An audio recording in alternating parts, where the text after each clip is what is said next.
thought before this thing starts.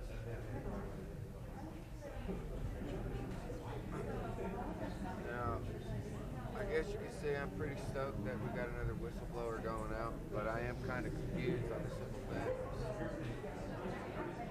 We've had quite a few whistleblowers go out with Project Veritas, and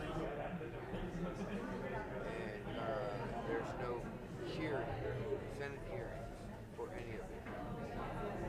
This shit goes on 60 Minutes. In the very next couple days, we got a Senate hearing about this. Now, I was working while this was going on, and I kind of rolled in at the last minute, and I noticed that there was no live chat. So, have at it, everybody. Have your live chat. Say what you want, and go. And don't forget to share, subscribe, and follow me on the other platforms that there are. Yeah, I promise you, this is weird. Where's the Senate hearing for the vaccine? You know what I'm saying? Verify goes here. So let's see how far YouTube will allow this to go, and we'll go from there. Like I said, this is really weird. You had two Facebook whistleblowers over the years go out and say their piece with Project Veritas. Nothing was done. No Senate hearing. So, is the next one going to be it's the future now. Is the next one going to be vaccine people?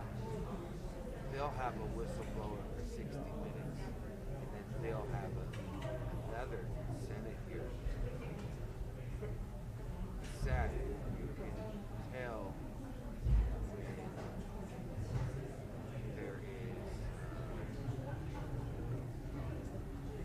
tomfoolery going on. 5 minutes in, and now it looks like I'm already getting slammed. 5 minutes in.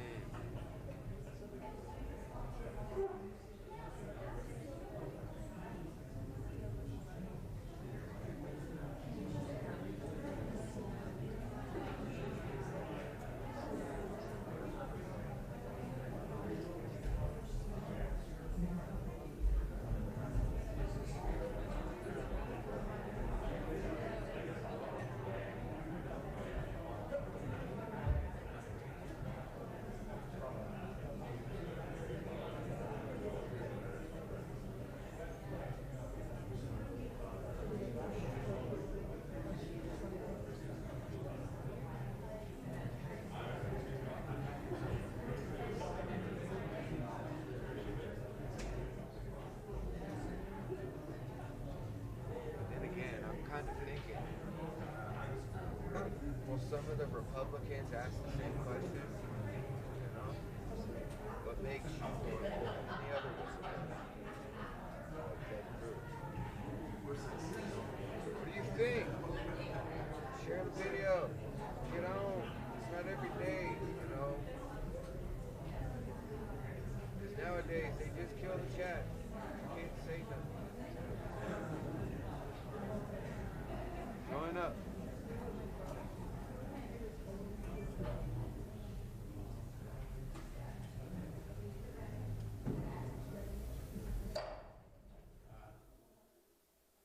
The meeting and hearing of the Subcommittee on Consumer Protection of the Commerce Committee will come to order. I'm very pleased to welcome my colleagues, and I want to thank Ranking Member Senator Blackburn for her cooperation and collaboration. We've been working very closely. And the ranking member who is here, Senator Wicker, as well as our chairwoman, Maria Cantwell. Senator Cantwell, I'm sure, will be here shortly. Most important, I'd like to thank our witness, Frances Haugen, for being here, and the two counsel who are representing her today. And I want to give you my heartfelt gratitude for your courage and strength in coming forward as you have done, standing up to one of the most powerful, implacable corporate giants in the history of the world, without any exaggeration. You have a compelling, credible voice, which we've heard already. But you are not here alone. You're armed with documents and evidence. And you speak volumes, as they do, about how Facebook has put profits ahead of people. Among other revelations, the information that you have provided to Congress is powerful proof that Facebook knew its products were harming teenagers. Facebook exploited teens using powerful algorithms that amplified their insecurities and abuses through what it found was an addict's narrative. There is a question, which I hope you will discuss, as to whether there is such a thing as a safe algorithm. Facebook saw teens creating secret accounts that are often hidden from their parents as unique value proposition. In their words, a unique value proposition, a way to drive up numbers for advertisers and shareholders at the expense of safety. And it doubled down on targeting children, pushing products on preteens, not just teens, but preteens, that it knows are harmful to our kids' mental health and well-being. Instead of telling parents, Facebook concealed the facts. It sought to stonewall and block this information from becoming public, including to this committee when Senator Blackburn and I specifically asked the company. And still, even now, as of just last Thursday, when a Facebook witness came before this committee, it has refused disclosure or even to tell us when it might decide whether to disclose additional documents. And they've continued their tactics even after they knew the destruction it caused. It isn't just that they made money from these practices, but they continued to profit from them. Their profit was more important than the pain that they caused. Last Thursday, the message from Ms. Antigone Davis, Facebook's global head of safety, was simple. Quote, "This research is not a bombshell," end quote. And she repeated the line, "Not a bombshell." Well, this research is the very definition of a bombshell. Facebook and big tech are facing a big tobacco moment, a moment of reckoning. The parallel is striking. I sued big tobacco as Connecticut's Attorney General. I helped to lead the states in that legal action, and I remember very, very well the moment in the course of our litigation when we learned of those files that showed not only that big tobacco knew that its product caused cancer, but that they had done the research, they concealed the files, and now we knew, and the world knew. And big tech now faces that big tobacco jaw-dropping moment of truth. It is documented proof that Facebook knows its products can be addictive and toxic to children. And it's not just that they made money, again, it's that they valued their profit more than the pain that they caused to children and their families. The damage to self-interest and self-worth inflicted by Facebook today will haunt a generation. Feelings of inadequacy and insecurity, rejection, and self-hatred will impact this generation for years to come. Our children are the ones who are victims. Teens today looking at themselves in the mirror feel doubt and insecurity. Mark Zuckerberg ought to be looking at himself in the mirror today. And yet, rather than taking responsibility and showing leadership, Mr. Zuckerberg is going sailing. His new modus operandi, no apologies, no admission, no action, nothing to see here. Mark Zuckerberg, you need to come before this committee. You need to explain to Frances Haugen, to us, to the world, and to the parents of America what you were doing and why you did it. Instagram's business model is pretty straightforward. More eyeballs, more dollars. Everything Facebook does is to add more users and keep them on their apps for longer. In order to hook us, Instagram uses our private information to precisely target us with content and recommendations, assessing that what will provoke a reaction will keep us scrolling. Far too often, these recommendations encourage our most destructive and dangerous behaviors. As we showed on Thursday, we created a fake account, my office and I did, as a teen interested in extreme dieting and eating disorders.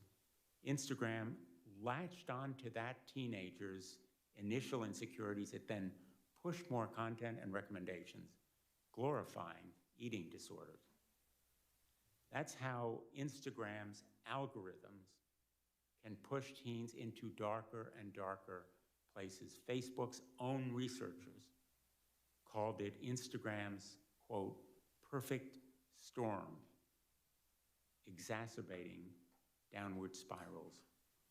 Facebook, as you have put it, Ms. Haugen, so powerfully, maximizes profits and ignores pain. Facebook's failure to acknowledge and to act makes it morally bankrupt. Again and again, Facebook rejected reforms recommended by its own researchers. Last week, Ms. Davis said, quote, we're looking at, end quote, no specific plans, no commitments, only vague platitudes. These documents that you have revealed provided this company with a blueprint for reform. It provided specific recommendations that could have made Facebook and Instagram safer. The company repeatedly ignored those recommendations from its own researchers that would have made Facebook and Instagram safer. Facebook researchers have suggested changing their recommendations to stop promoting accounts known to encourage dangerous body comparison. Instead of making meaningful changes, Facebook simply pays lip service, and if they won't act, and if big tech won't act, Congress has to intervene. Privacy protection is long overdue. Senator Markey and I have introduced the KIDS Act, which would ban addictive tactics that Facebook uses to exploit children. Parents deserve better tools to protect their children. I'm also a firm supporter of reforming Section 230. We should consider narrowing this sweeping immunity when platforms' algorithms amplify illegal conduct. You've commented on this in your testimony, and perhaps you'll expand on it.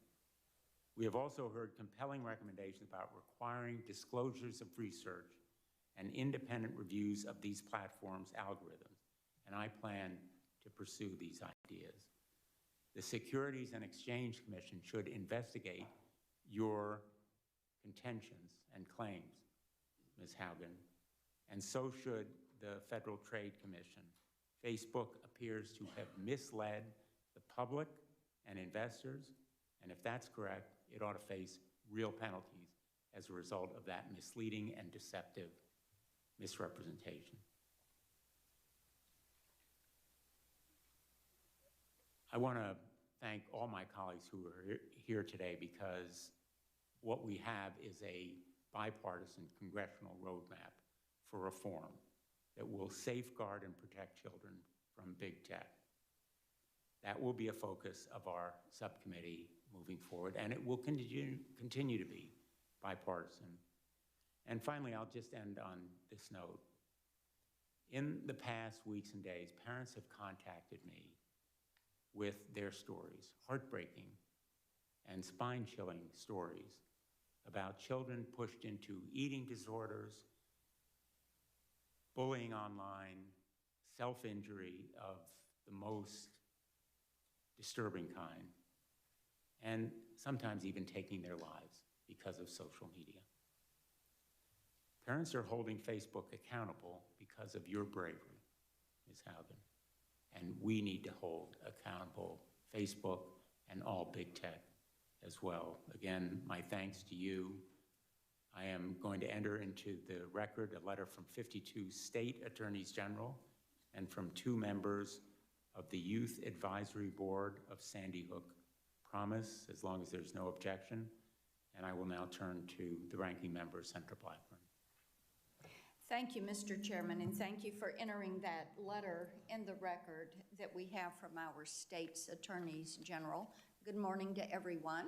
It is nice to see people in this hearing room and to be here for the hearing today. Ms. Haugen, we thank you for your appearance before us today and for giving the opportunity not only for Congress, but for the American people to hear from you in this setting, and we appreciate that. Mr. Chairman, I think also thanks to you and your staff that have worked with our team to make certain that we had this hearing and this opportunity today so that we can get more insights into what Facebook is actually doing as they invade the privacy not only of adults, but of children.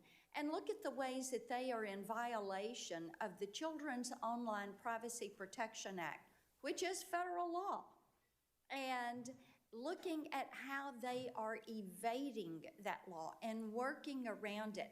And as the chairman said, privacy and online privacy, passing a federal privacy standard has been long in the works. I filed my first privacy bill when I was in the House back in 2012, and I think that it will be this Congress and this subcommittee that is going to lead the way to online privacy, data security, Section 230 reforms, and of course, Senator Klobuchar always wants to talk about antitrust. And I have to give a nod. Senator Markey is down there. When we were in the House, we were probably 2 of the only ones who were talking about the need to have a federal privacy standard. Now, as the chairman mentioned, last week we heard from Ms. Davis, who heads global safety for Facebook. And it was surprising to us that what she tried to do was to minimize the information that was in these documents, to minimize the research, and to minimize the knowledge that Facebook had. At one point, I even reminded her the research was not third-party research. The research was there, Facebook's internal research. So they knew what they were doing. They knew where the violations were, and they know they are guilty. They know this. Their research tells them this. Last week, in advance of our hearing, Facebook released 2 studies and said that the Wall Street Journal was all wrong. They had just gotten it wrong, as if the Wall Street Journal did not know how to read these documents and how to work through this research. Having seen the data that you've presented and the other studies that Facebook did not publicly share, I feel pretty confident that it's Facebook who has done the misrepresenting to this committee. Here are some of the numbers that Facebook chose not to share. And Mr. Chairman, I think it's important that we look at these as we talk about the setting for this hearing, what we learned last week, what you and I've been learning over the past 3 years about big tech and Facebook. And here you go, 66% of teen girls on Instagram and 40% of teen boys experience negative social comparisons. This is Facebook's research. 52% of teen girls who experienced negative social comparison on Instagram said it was caused by images related to beauty. Social comparison is worse on Instagram because it is perceived as real life, but based on celebrity standards. Social comparison mimics the grief cycle and includes a downward emotional spiral encompassing a range of emotions from jealousy to self-proclaimed body dysmorphia. Facebook addiction, which Facebook calls conveniently problematic use, is most severe in teens, peaking at age 14. Here's what else we know. Facebook is not interested in making significant changes to improve kids' safety on their platforms, at least not when that would result in losing eyeballs on posts or decreasing their ad revenues. In fact, Facebook is running scared, as they know that, in their own words, young adults are less active and less engaged on Facebook, and that they are running out of teens to add to Instagram. So teens are looking at other platforms like TikTok, and Facebook is only making those changes that add to its users' numbers and ultimately its profits. Follow the money. So what are these changes? Allowing users to create multiple accounts that Facebook does not delete, and encouraging teens to create second accounts they can hide from their parents. They are also studying younger and younger children, as young as 8, so that they can market to them. And while Ms. Davis says that kids below 13 are not allowed on Facebook or Instagram, we know that they are, because she told us that they recently had deleted 600,000 accounts from children under age 13. So how do you get that many underage accounts if you aren't turning a blind eye to them in the first place? And then in order to try to clean it up, you go to delete it, and then you say, oh, by the way, we just, in the last month, deleted 600,000 underage accounts. And speaking of turning a blind eye, Facebook turns a blind eye to user privacy. News broke yesterday that the private data of over 1.5 billion, that's right, 1.5 billion Facebook users is being sold on a hacking forum. That's its biggest data breach to date. Examples like this underscore my strong concerns about Facebook collecting the data of kids and teens and what they are doing with it. Facebook also turns a blind eye toward blatant human exploitation taking place on its platform, trafficking, forced labor, cartels, the worst possible things one can imagine. Big tech companies have gotten away with abusing consumers for too long. It is clear that Facebook prioritizes profit over the well-being of children and all users. So as a mother and a grandmother, this is an issue that is of particular concern to me. So we thank you for being here today, Ms. Haugen, and we look forward to getting to the truth about what Facebook is doing with users' data and how they are abusing their privacy and how they show a lack of respect for the individuals that are on their network. We look forward to the testimony. Thank you, Mr. Chairman. Thanks, Senator Black. Thank you, Senator Blackburn. I don't know whether the ranking member would like to make. Thank you.